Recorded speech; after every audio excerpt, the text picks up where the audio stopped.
रैलियों के वक्त क्या चुनाव आयोग दूसरे ग्रह पर था? मद्रास हाईकोर्ट। अगर आपको विस्तार से इस खबर को बताएं तो कोरोना के बढ़ते केस के बीच बड़ी खबर आई है मद्रास हाईकोर्ट से। मद्रास हाईकोर्ट ने चुनाव आयोग को जबरदस्त फटकार लगाई है। मद्रास हाईकोर्ट ने चुनावी रैलियों में सियासी पार्टियों की तरफ से कोरोना प्रोटोकॉल की धज्जियां उड़ाने पर चुनाव आयोग की खिंचाई कर डाली है। आपको बता दें कि हाईकोर्ट के चीफ जस्टिस बेहद सख्त लहजे में कहा है कि मौजूदा हालत के लिए सिर्फ जो है चुनाव आयोग ही जिम्मेदार है।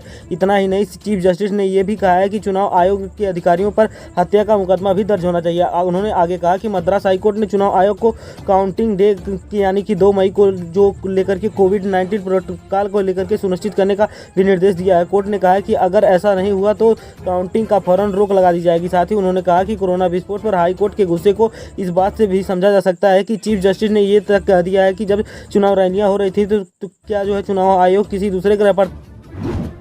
अगली बड़ी खबर निकल के आ रही है राहुल गांधी से जुड़ी हुई। आपको बता दें कि राहुल गांधी का तंज आंकड़े छिपा करके कोरोना महामारी के सच को भी मोदी सरकार ने नियंत्रित कर ही लिया। अगर आपको विस्तार से इस खबर को बताएं तो देश में कोरोना के मामले लगातार बढ़ते जा रहे हैं। लोग संक्रमण के चलते बेहाल और लाचार नजर आ रहे हैं। संकट की इस घड़ी में जहां एक तरफ से बेड्स और ऑक्सीजन की किल्लत है और वहीं कोरोना के दौरान होने वाली मौतों के आंकड़ा पर भी सवाल उठ रहे हैं। आपको बता दें कि कांग्रेस के पूर्व अध्यक्ष राहुल गांधी ने सोमवार को अपने ट्विटर अकाउंट पर एक ट्वीट करते हुए जो है केंद्र पर निशाना साधा है। आपको बता दें कि राहुल ने अपने ट्वीट में लिखा है कि रोजगार और विकास की तरह से केंद्र सरकार कोरोना का असली डेटा भी जनता से छिपाने लगी है और साथ ही उनको जो है जनता तक पहुंचने भी नहीं दे रही। महामारी ना सही, महामारी का सच तो नियंत्रण में कर ही लिया। आपको बता दें कि इसके साथ ही राहुल गांधी ने वैक्सीन को लेकर के ट्वीट करते हुए कहा कि चर्चा तो बहुत हो चुकी, देशवासियों को वैक्सीन मुफ्त मिलनी चाहिए। आपको बता दें कि बात खत्म। राहुल ने ट्वीट करके कहा कि जो है कि बात मत बनाओ, भाजपा को अपना सिस्टम में विक्टिम भी बनाओ। आपको बता दें कि राहुल गांधी ने अक्सर ट्वीट के जरिए केंद्र सरकार पर निशाना साधते रहते हैं और साथ ही हाल ही में राहुल गांधी ने ट्वीट करते हुए लिखा है कि सद्भाव से केंद्र सरकार से अपील है कि पीआर व अनावश्यक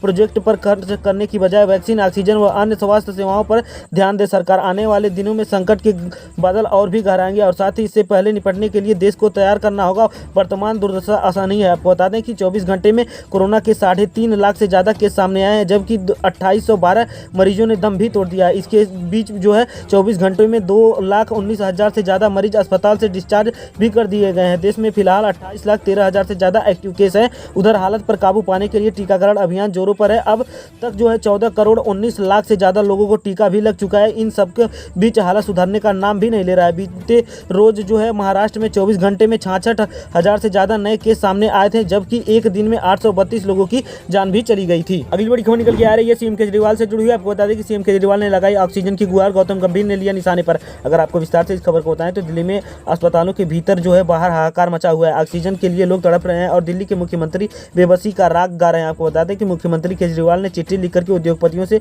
मदद की गुहार लगाई है। वहीं जो है बीजेपी सांसद गौतम गंभीर अरविंद केजरीवाल पर सवाल उठाते हुए और पूछते हुए नजर आ रहे हैं। अब उन्होंने कहा है कि 8 ऑक्सीजन प्लांट को मंजूरी मिली थी तब अब ऐसा क्यों नहीं किया और साथ ही उन्होंने इस तरह से सवाल खड़ा किया। गौतम गंभीर भी दिल्ली के सांसद हैं और उन्होंने ऐसा जो है अरविंद केजरीवाल के ऊपर ही सवाल खड़ा कर दिया। उन्होंने कहा है कि जब जो है ऑक्सीजन के प्लांट को मंजूरी मिली थी तो आपकी सरकार, केजरीवाल सरकार, आम आदमी पार्टी सरकार जो है क्या कर रही थी।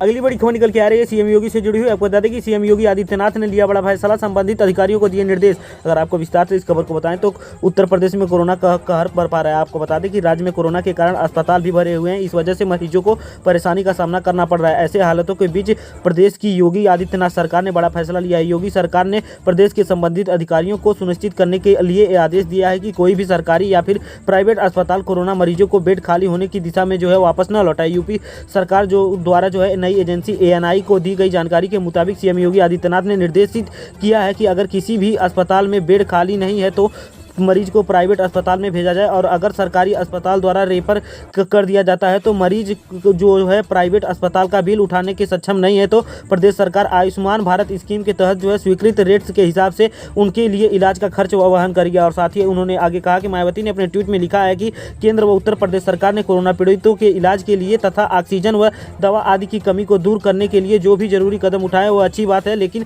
जो है सब जमीनी हकीकत में समय में जो लागू होने चाहिए, बसपा की यही मांग है। और साथ ही सिलसिलेवार पर ट्वीट में मुख्यमंत्री ने कहा है कि पूरे देश में बसपा के लोगों के बीच भी यही अपील है कि वे अपने आस पड़ोस में कोविड-19 के पीड़ितों को अपने सामर्थ्य के हिसाब से उनकी हर स्तर पर इंसानियत के नाते मदद जरूर करें, लेकिन इस दौरान वे कोरोना के नियमों के भी खाली सख्ती से पालन करें।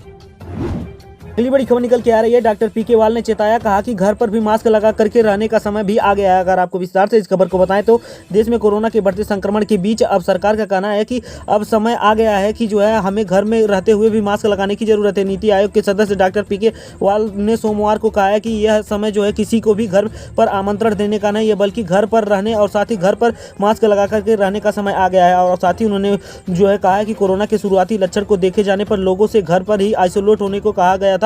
डॉक्टर रणदीप गुलेरिया ने कहा कि शुरुआती लक्षण को दिखने पर खुद ही को तत्काल आइसोलेट करें। उन्होंने कहा कि रिपोर्ट जो है पॉजिटिव आने का इंतजार न करें। और उन्होंने कहा है कि ऐसे में RT-PCR टेस्ट निगेटिव आने की संभावना है, लेकिन फिर भी लक्षण को देखते हुए आपको खुद को संक्रमित माने और साथ ही सभी गाइडलाइंस को जो है फॉलो करें। इसके अलावा स्वास्थ्य संयुक्त सचिव लव अग्रवाल ने मास्क नहीं लगाने पर बढ़ने वाले खतरे की बात भी कही। उन्होंने कहा है कि अगर दो लोग मास्क नहीं पहनते हैं तो जो है सोशल डिस्टेंसिंग का पालन नहीं करते हैं तो इसमें जो है कोरोना संक्रमण का खतरा 90% तक बढ़ जाता है। वहीं अगर व्यक्ति मास्क लगाता है तो और गाइडलाइंस का पालन करता है तो खतरा 30% तक कम हो जाता है। साथ ही उन्होंने कहा कि अगर गाइडलाइंस का पालन नहीं किया जाता है तो संक्रमित मरीज जो है 30 दिनों में जो है 406 लोगों को संक्रमित कर सकता है। ऐसे में अगर कोरोना संबंधित गाइडलाइंस का पालन किया जाता है तो यह खतरा 30% तक कम हो जाता है। बता दें कि 24 घंटे में देश में कोरोना के 3.5 लाख से ज़्यादा केस सामने आए हैं, जबकि 2812 मरीजों ने दम तोड़ दिया है। इसके बीच जो है 24 घंटे में 2,19,000 से ज़्यादा मरीज अस्पताल से डिस्चार्ज भी किए गए हैं। देश के फिलहाल में जो है 28,13,000 से ज़्यादा एक्टिव केस हैं। उधर हालत को जो है काबू करने के लिए टीकाकरण अभियान भी जोरों पर है। अब तक 14,19,00,000 से ज़्यादा लोगों को टीका लग चुका है। इनमें से जो है इस बीच जो है हालत को सुधरने का नाम नहीं ले रहे हैं। बीते रोज जो है महाराष्ट्र में 24 घंटे में 66,000 से ज़्यादा नए केस सामने आए हैं, जबकि एक दिन में 832 लोगों की जान भी चली गई है। अगली बड़ी खबर निकल के आ रही है। कोरोना की दूसरी लहर पर भड़के ओवैसी ने पीएम मोदी को जिम्मेदार ठहराते हुए कही बड़ी बात। अगर आपको विस्तार से इस खबर को बताएं तो भारत में कोरोना की दूसरी लहर को देखते हुए हैदराबाद से सांसद असदुद्दीन ओवैसी ने मोदी सरकार पर जमकर निशाना साधा है। ओवैसी ने कहा है कि देश में कोरोना महामारी को कंट्रोल नहीं कर पाने के जिम्मेदार सिर्फ और सिर्फ प्रधानमंत्री नरेंद्र मोदी। ओवैसी ने कहा है कि आपने पिछले साल लोगों से कहा था कि ताली बजाओ, उससे क्या हुआ? क्या देश में कोरोना भाग गया? आपको बता दें कि ओवैसी ने कहा कि प्रधानमंत्री ने अस्पतालों में सुविधा क्यों नहीं बढ़वाई और साथ ही क्या केंद्र सरकार उस वक्त से सो रही है? देश की राजधानी दिल्ली में जो है ऑक्सीजन की कमी क्यों हो गई है? अगर हम आत्मनिर्भर भारत हैं तो क्या सऊदी अरब और साथ ही रूस और दूसरे देशों की मदद क्यों ले रहे हैं? ओवैसी ने कहा कि मृतकों को दफनाया क्यों जा रहा है, शव जलाए जा रहे हैं और साथ ही उनको मोदी सरकार से खून की खुशबू आ रही है। मोदी सरकार जो है अदृश्य हो गई है। आपको बता दें कि ओवैसी ने कहा कि अगर हमारे पास MP फंड होता तो लोगों को ऑक्सीजन या फिर दवाई दे सकते थे, लेकिन अब कुछ नहीं है। उन्होंने कहा कि मांग की कि मोदी सरकार जो है PM केयर फंड्स में से पैसा निकाल करके राज्य सरकारों को देना चाहिए, जिससे वो कोरोना वैक्सीनेशन तेज करवा सके। और साथ ही ओवैसी ने सवाल उठाया कि इन देशों में जो है कोरोना वैक्सीन की कमी की बात कही जा रही है। अगर ऐसा है तो फाइजर कंपनी को जो है भारत में वैक्सीन लॉन्च करने से पहले जो है परमिशन क्यों दे दी गई? आपको बता दें कि ओवैसी ने कहा कि देश में ऑक्सीजन की भारी किल्लत मची हुई है। इसके बावजूद भी रविवार को मन की बात कार्यक्रम में PM मोदी ने सिर्फ एक ही बार भी ऑक्सीजन का जिक्र क्यों नहीं किया? ओवैसी ने मीडिया को आगाह करते हुए कहा कि मोदी मीडिया के चमचों जाग जाओ, आपके खुद के लोग जो है मर रहे हैं, अब तो मोदी सरकार का बाजा बजाना बंद कर दो। और ओवैसी ने कहा कि केंद्र सरकार को देश के सभी लोगों को वैक्सीनेशन फ्री कर देना चाहिए। दवाइयों पर लगने वाले GST को अगले 6 महीने तक खत्म कर देना चाहिए। साथ ही PM केयर फंड्स में जो है ट्रांसपेरेंसी लानी चाहिए। ओवैसी ने सवाल उठाया कि कोरोना महामारी का भीषण दौर होने के बावजूद भी जो है चुनाव आयोग ने अपनी जिम्मेदारी क्यों नहीं निभाई? इतना ही खतरनाक दौर होने के बावजूद उसने चुनावी रैलियों पर बैन क्यों नहीं लगाया? ऐसा ओवैसी ने अपने वक्तव्य में कहा। अगली बड़ी खबर निकल के आ रही है राजस्थान से जुड़ी हुई है। आपको बता दें कि उम्मीद है कि राजस्थान सरकार ऑक्सीजन टैंकरों को नहीं रोकेगी। दिल्ली हाईकोर्ट ने ऐसा कहा। अगर आपको विस्तार से इस खबर को बताएं तो दिल्ली उच्च न्यायालय ने सोमवार को कहा कि उसे आशा है कि राजस्थान सरकार कोविड-19 के मरीजों के लिए दूसरे राज्यों में चिकित्सीय ऑक्सीजन ले जा रहे क्रायोजेनिक टैंकरों को नहीं रोकने का आदेश सम्मान करेगी। और साथ ही अदालत ने कहा कि ऑक्सीजन की आपूर्ति में किसी भी तरह की बाधा से जो है हजारों मानव जीवन खतरे में पड़ सकते हैं। न्यायमूर्ति विपिन सांघी एवं न्यायमूर्ति रेखा पल्ली के पीठ ने ऑक्सीजन संकट पर करीब 3.5 घंटे तक चली सुनवाई के दौरान कहा कि ऐसे व्यवधान में पैदा करने का कोई उद्देश्य हासिल नहीं करेगा। और साथ ही पीठ ने कहा कि हमें आशा है और उम्मीद है कि राजस्थान सरकार कोविड-19 के मरीजों के लिए दूसरे राज्यों से चिकित्सीय ऑक्सीजन ले जा रहे टैंकरों को नहीं रोकने के केंद्र सरकार के अदालत के आदेश का सम्मान करेगी। पीठ ने कहा कि संकट की इस घड़ी में ऑक्सीजन आपूर्ति किसी भी तरह से बाधा में हजारों मानव की जीवन जो है खतरे में पड़ जाएंगे और साथ ही कोई भी उद्देश्य हासिल नहीं होगा। पीठ ने कहा कि ऑक्सीजन टैंकरों को रोकने के लिए खतरनाक स्थिति पैदा होगी। साथ ही उच्च न्यायालय ने ऑक्सीजन सिलेंडर भरने वाले पक्षों को लेकर के जो है सिलेंडर को गैर उपलब्धता और और साथ ही कालाबाजारी की शिकायत पर जो है मंगलवार को सुनवाई में उपस्थित रहने वाले के लिए कहा कि अदालत ने सुनवाई के दौरान मौजूद दिल्ली के मुख्य सचिव, ऑक्सीजन आपूर्तिकर्ताओं और साथ ही सिलेंडर भरने वालों और अस्पतालों के साथ बैठक कर जो है वितरण योजना को तैयार करने को भी आदेश दे दिया।